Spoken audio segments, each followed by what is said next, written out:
Hello, my name is Brian Meltzer, and I'm the chair of the board of the Community Law Center. A lot has happened in 2025. CLC has seen our caseload more than triple.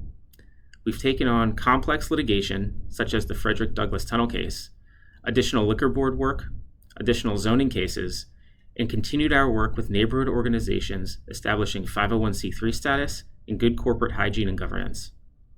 Fortunately, we've welcomed a number of new volunteers and staff to the CLC family. With those additions, we've been able to maintain pace in pursuit of our mission and our vision. Unfortunately, this year also brought the sad news of Anne Blumenberg's passing. Anne was the founder and original executive director of the Community Law Center.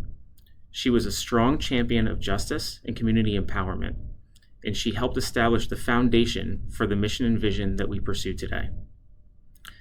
I want to thank all the supporters that have helped us through pro bono hours, financial contributions, and even getting the word out about Community Law Center. With that support, and imbued with Anne's spirit, we know that we will forge a brighter path forward into 2026. Thank you again, and stay tuned for more to come next year. Our organization was founded by a group of youth who experienced homelessness in the city and basically acknowledged they didn't have a drop-in center. And they were like, we need a drop-in center. The goal was always to just deal with basic needs. It was like, make sure they have food, clothing, shelter, and then we'll work from there. And our name is Youth Empowered.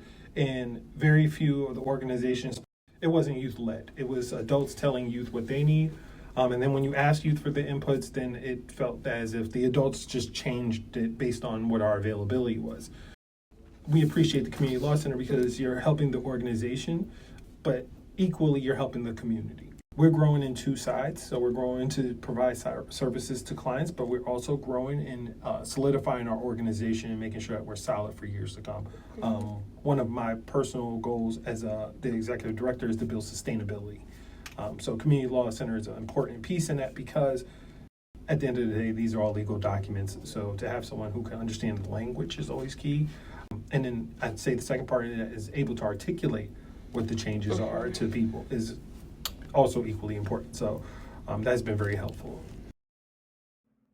Hi, my name is Ashia Parker. I am the Executive Director of No Boundaries Coalition. We are a community-based organization in Central West Baltimore. The center came in and helped us with an issue we were having with our workers' compensation insurance.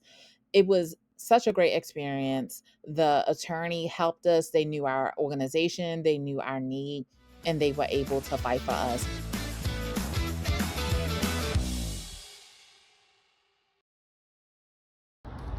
Hi, Amy Pekosik here, the Executive Director of the Community Law Center.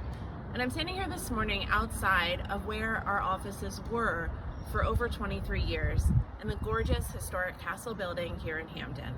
As many of you know, our team suffered a crisis a few weeks ago. And since then, there have been so many moments that have been challenging, hard to navigate, traumatic. And yet, at the same time, there have been an equal amount of moments that have been full of love, support, generosity, and an outpouring of concern from the legal community and from the broader nonprofit community as well. We've heard from so many current and former Community Law Center staff, connections, friends, clients, and we really appreciate everything that's being sent our way. All of that positive energy has been helpful as we make major pivots and end the year in a way that was not expected. We've been gaining momentum all year, and our legal work hasn't missed a beat. We're doing many workshops. We've done 9 different workshops, events, articles, interviews since the fire happened just 2 weeks ago. We've published briefs. We've gone to press conferences. We've continued to show up for clients in really important ways. And I'm so proud of my team and honored to be the one leading them through this unexpected but journey that we're going to learn a lot of lessons from. We continue to thank our community for the support that we have. And for those of you who can give, we appreciate the continued support. We've been working in a temporary location, thank you to Open Works on Greenmount Ave, since the fire happened. And we're excited that in the next few weeks in December, we look to be signing a lease on some new temporary space where we can plant our roots again and continue to grow as we look to celebrate our 40th anniversary next year in 2026. Thank you all